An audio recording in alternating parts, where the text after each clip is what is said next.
Hello, and welcome to another episode of AnecDotes. We're recording a couple today, so in case you're wondering, yes, we're recording them a couple on the same day, and we're outside for this one, so you might hear some, kids shouting. It's nice weather. We figured we'd be outside. Hi, Kyle, by the way. It's perfect weather. I'm actually getting real sleepy, so I think Sheeves is going to have to take the lead on this one. That's okay. We have a couple of topics lined up, so that will make it a little easier as well. And we're going to start with the first one. And the first one is actually one that was suggested for us by someone who watched our podcast or listened to our podcast. Yeah, one of the I watched seven. it. One of the 7 people. He commented on YouTube, and it was curious about taking breaks. And it was taking breaks as a player specifically. Mm-hmm. But I figured we could broaden that on taking breaks in general, whether it's good or bad. That was his main question, because obviously this whole season of Dota 2 esports has been a roller coaster with events after events, and if you're doing bad, you're playing in qualifiers the whole time, and if you're lucky, you go to a minor, and then if you're even luckier, you get the major. There's a chance you're like playing nonstop. Well, I think the analogy that's best suited, because it's not really just players, it's really everyone nowadays. You know, we're all in this grind, in this race to succeed. But, you know, if you ever watch a race, Formula One, NASCAR, you'll notice that as they go around the track, eventually they got to take a bit of a pit stop, you know? Yeah. Fill up with gas, change the tires, maybe rotate wheel, whatever. Yes. Point is, you've got to do the same thing. You know what? It's counterintuitive because you want to win the race, but if you don't brake, eventually the car just shuts down. And there is a whole science for NASCAR that calculate exactly, and there's strategic timings to do these breaks that make sure that they get the maximum out of their race while still stopping, and then maybe stopping twice. Maybe, like, it's a whole tactic of knowing how to min-max and how to know when to take a break. And I think that is, I mean, if we're starting with professional Dota 2, it's good to take breaks. It's nice, but you do need to know when to take a break. You got to schedule it out. Yes. Because there are definitely poor timings to take breaks. You'll notice a lot of teams, once they locked up their spot at TI, then they, relaxed a bit. I think Secret, even though they keep winning events, have told me that they had a much more, it's not like they were lazy, but they certainly slowed down their pace so they could stay fresh for TI. Yeah. They're just so good they win everything anyway, but point is, the top teams are all aware that even though you don't want to necessarily, you do need the time off, if for nothing else than just, like, you need break. Yes. And the thing I've realized is when you're working with, when you get burned out, it just kind of happens, and you need to take your break before you need it. Before that happens. Yeah, exactly. Because otherwise, it's now you're not. It's not maintenance anymore. I mean, now if you're a NASCAR and you're a Formula One driver and you're taking that break, that pit stop too late, you're crashing. You know, you're out of the race. You're done. Exactly, and that's what burnout is effectively. When you get to that point where you're just like, I can't do any work. I don't want to do any work. I hate this. This is all terrible. It's the same as when your tire starts spinning up. We can ditch this analogy. We get it. The idea is you got to take breaks. Yeah. And you need to take breaks in a way that it's suited to your schedule. And also, don't make my mistake, which is to treat active vacations as breaks, because they're not. And I think a lot of people... Huh? Oh, you mean... So for me, there's a difference between a vacation and traveling. Yes. It's not the same. Sometimes you just need to do nothing and not go, I don't know, city hopping or something. It's true. Well, that's the thing. So, yeah, for the viewers or listeners, rather, that don't know, I'm homeless and have been, well, I guess, digital nomad, couch surfer, whatever, for the last year and a half or so. And it's been interesting just kind of discovering that there is a stark difference between exploring city with friends, exploring city solo, hanging out on a friend's couch, and like then the different types of friends that I might have and their interests. Because when you visit someone, especially if they're in a major city on a weekend, right, you're just kind of hopping into their life. So they're trying to go out, I'm always going to be going out. Like, that's just how it goes. You know, I'm here, let's do it. But I've recognized that I had to be able to say no sometimes, and I had to put myself in positions that I wouldn't be tempted to go do things like stay out all night, etc., because it contributes to burnout, even though it's not work. So there was like this point a month ago when I was just kaput. I was done. And it was because I had not taken time to to quote unquote do nothing. Yes. You know, watch your Netflix. It's good for you. I think because it's a tough balance. I remember I had a period where I was unemployed, and this is gonna sound is real weird because when you're unemployed, obviously you don't have a job. Yeah. And in practice, that kind of means that you're not working all day, but it doesn't necessarily mean that you're not on all day. It feels like you're not allowed, quote unquote, to relax because. Well, in the Netherlands, we have a social security system, so there was I got some pay from the government. Yeah. So you're feeling like you're on welfare here. You gotta do something. So it made me feel real guilty. For example, at some point I'd been saving up because I wanted to buy this camera. At that point, they were like snapshots, like camera for something that I wanted it for. And I remember feeling so guilty that I bought that camera because I wasn't working, and you can't really. You don't have a weekend because you're always not actively working, but at the same time, you're never really off. You're never on a holiday. You're never in the mindset where you can let everything go. And I think for people that is, I mean, this was an example obviously for being unemployed, but there's a lot of people that have work in their head and can never let go. That's really easy to tie into being a Dota player because that's similar. In the regard that you're never on the clock, you're never off the clock. Your job is to be a good Dota player. It's similar to any other athlete where, your job is to be a basketball player, football player, whatever. Anytime you eat a brownie, you're putting yourself back, know what? right? I think it's easier to do that as a physical athlete. Yeah. Because then there's a clearer regimen about when to take breaks. You have normally a coach or whatever. Season. And when you're a professional Dota player or esports player, I feel like they're always changing the rules. They're always changing the rules. It's like if the basket just went up 3 feet and on in this theory, weekend. When you're let's say you're playing 10 hours a day, there might be someone playing 11 hours a day, and then that's what's in your head, right? Yeah. If you're not playing, someone else could be playing. I think that if you're a professional basketball player or something, physical training, you can only do as much. You can't by yourself just play basketball and get the same type of practice. Well, in Dota, you can play the whole time. In theory, you can play 24 hours a day if you really had the energy to. And there might just be someone training 24 hours a day. There might be someone training 25 hours a day, Sheeves. That would be very impressive. No, it wouldn't. They would just have to get a satellite internet connection and just continuously fly west. You fly back into the past as you're playing Dota. Time would cease as you continued to train your talents against the very tip tops time of the Dota 2 still scene. passes and where he is at in the space. All right. But time also slows down the faster you're moving. So theoretically, if he just got on a jet that flew fast enough. But we're talking about days here, and a day still will have 24 hours. Depends on how you define a day. That would be interesting, though. So if I'm traveling at near light speed and I'm in a game of Dota with somebody, like I'm traveling near light speed in an orbit around the Earth, right? Yes. And I'm playing internet or Dota 2 with someone. Time will pass the same for you. That's not possible because I'm flying near light speed. So time has slowed down for me.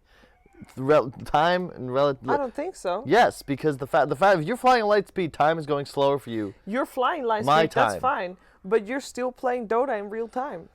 Exactly. So what I mean is, does the same game in real time happen, but it takes less time for me to play this full game of Dota 2? Like, would it be moving slower comparatively? No, Could I it would be a huge last-hitting advantage here. But that's an interesting like I really want to know, someone listening, like, do the math on this. If this was possible, right? Could you train 24 hours a day and win TI? Get yourself some money. And you could be theoretically playing for, perhaps up to even 1,000 hours in the span of what a mere mortal on Earth would take. He would only have 24. So this is just something, wow. OpenAI, Elon Musk, if you're out there, this is something to think about. I mean, he is out there. If you're listening, that's the question. Yeah, so the topic at hand. Taking breaks. Before we got distracted. Yes. I think it's very difficult. Like, how do you force yourself to let go? Because, we are in a line of work where we're freelancers. So, in a way, that's the same style as, when you take time off, you could still be working. type of scenario, right? And we have to be really good at knowing when to just not do anything. And it sounds real counterintuitive, but that was definitely something that I had to learn as well. Well, it's also hard because you know that anytime you're not working, you're not getting paid, right? Yep.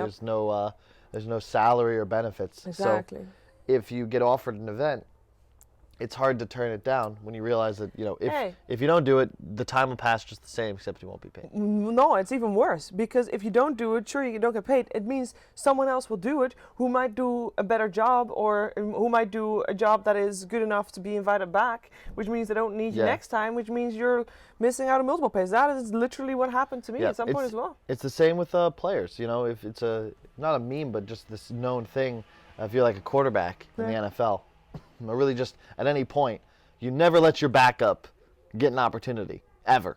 Yeah, because your backup could be better than you, will be your replacement, younger than you, on a better contract than you, who knows? But the idea is you don't ever want to let someone try out next to you, which is kind of tough, especially when you're at like the talent side of things.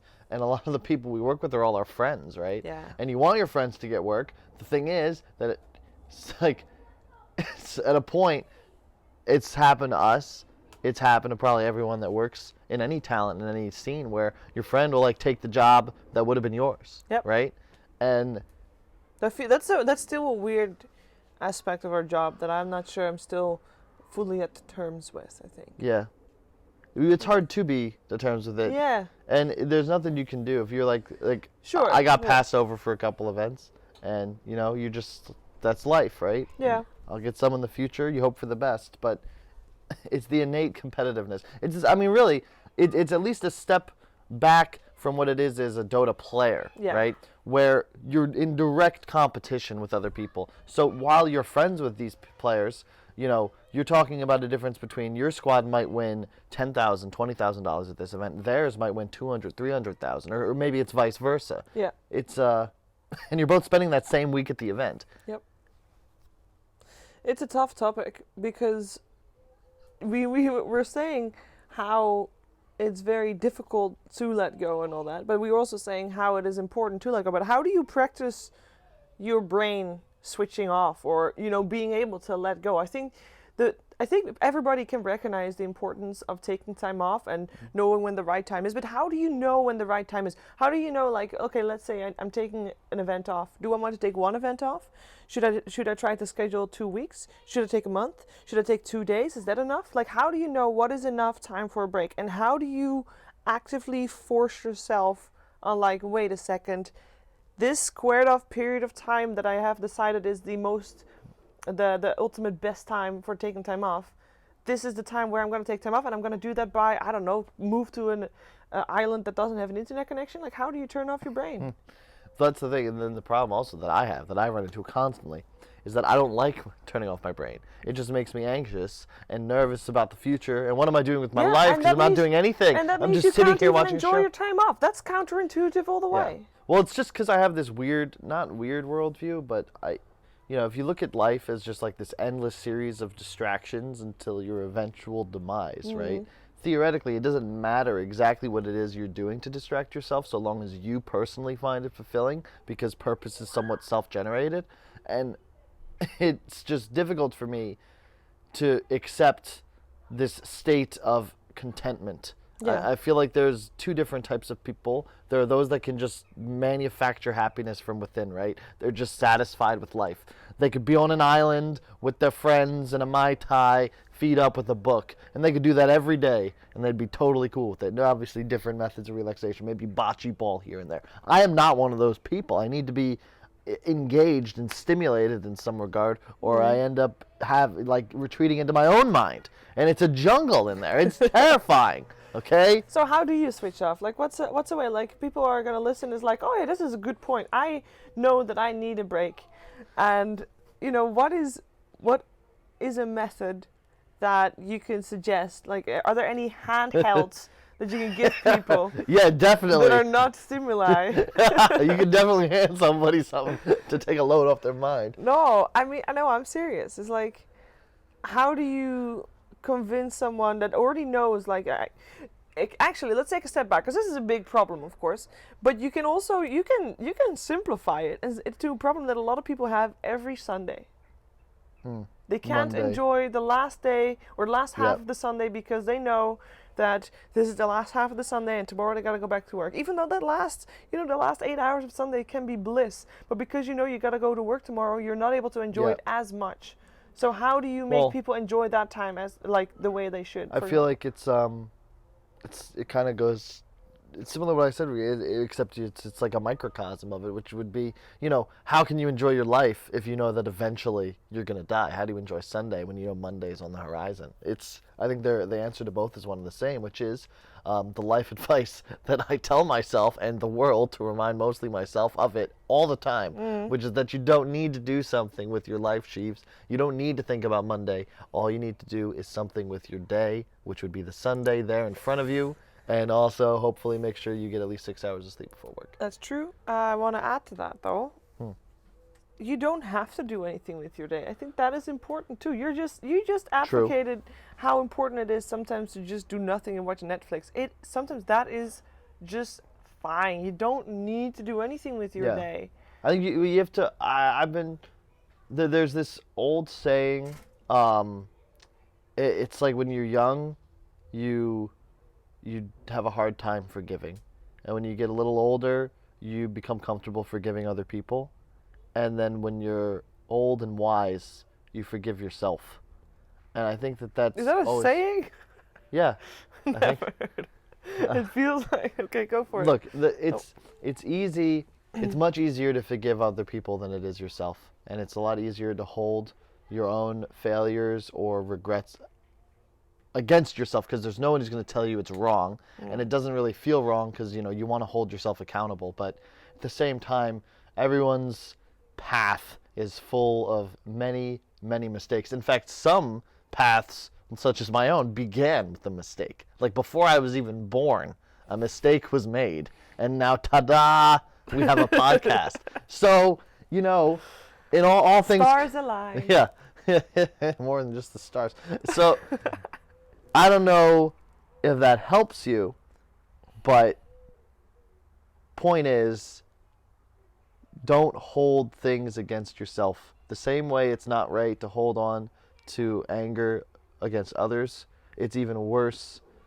It's actually funny because I tend to ask bartenders and Uber drivers specifically for life advice before we never see each other again, because I just feel like that I like conversations where you're kind of just like you've come together, stars aligned, you're with this person for a very small amount of time, and then gone, boom, whatever. You're just extras in each other's life. But maybe there's a little piece of info you could share that would save the day at some point in the future. Anyway, this one guy, really enjoyed talking with him. He said to me that it was bad to lie to other people, but the most terrible thing to lie to yourself. And he told me always be true to yourself and be honest with who you are and what you want. Yep. And I think that if you really examine those questions and you think about, what is it I really want, you often find that you're willing to give yourself and provide a lot more clarity than you thought was there originally. If that makes sense. It does make sense. And I also think that it's, you be true to yourself is super important. And if we're going back to the Sunday thing, or having to take a break or whatever, let's say you've got your job in your head too much, or you're worried about your job, whatever. I think the biggest you can ask yourself, can you do anything about it at this very moment? Let's say it's Sunday afternoon, it's going to be Monday morning tomorrow, and I'm not looking forward to work because I don't know what's happening. There's probably some meeting that I'm really dreading or whatever. And that's in my head, and that's why I can't enjoy the Sunday afternoon. But if I then ask myself, like, hey, can I do anything about that right now? The answer is most likely no. True. So why worry about it? If you can change it, don't worry about it. If you can't change it, well, just don't worry about it. It doesn't work for me either, but hey. No, but in theory, it can. Let's take my job as an example. I want to do real good at things. I want to be the best if possible. Like no one ever was. but I can ask myself, like, can I do anything about it? The answer is always yes, because I'm a freelancer. I've always have it in my mind. But then, do I want to get my notebook right now and continue writing stuff, or I don't know, continue reading the book that helps me or whatever? And the answer is probably no, because I'm lazy. Then it's like, okay, well, if you don't want to do that, then don't worry about it, because it's not going to change anything. It's just going to be in my head. You got to be able to let it go and maybe schedule some time, knowing that I will do that. For example, when I'm on a plane, I will read that book, so I will get to it. It's just not now, so I don't have to think about it. Close that door, block it off in your mind, and focus on the now. Yeah, and speaking of reading books, I've been trying to read books on planes. Actually, went through 2 on this last one to get to you guys. Excellent. And I'm even going to plug it right now. The Unbearable Lightness of Being entered my top 10, possibly top 5 in just one read through, and I'm going to have to do another one. Excellent. And it's a really weird portal inside my mind, actually, because the dude that wrote it, Milan Kundera, actually is very similar viewpoints, even though he died 70 years ago. That's what's crazy about books, is like you realize you're really not such a special snowflake. This old dead dude, probably like a Roman or a Greek, like way back when. If you ever read any of the Stoics, or even look at Plato, dude, he still has messages that mean something to us since like 3K years later. So go figure. So we got to close this one. Okay. So the key is taking breaks is good. Definitely.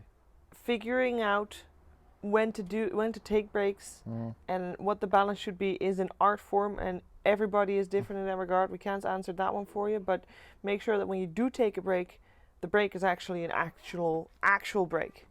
And that is a difficult one, but it's not impossible. So go for it. Yeah, good luck. Let us know what you find, and maybe you can help. Yeah, maybe you can figure out the formula. That would be great. Also about the traveling of light. Anyway, we'll see you guys on the next episode of AnecDotes. See you later. Bye. Bye-bye.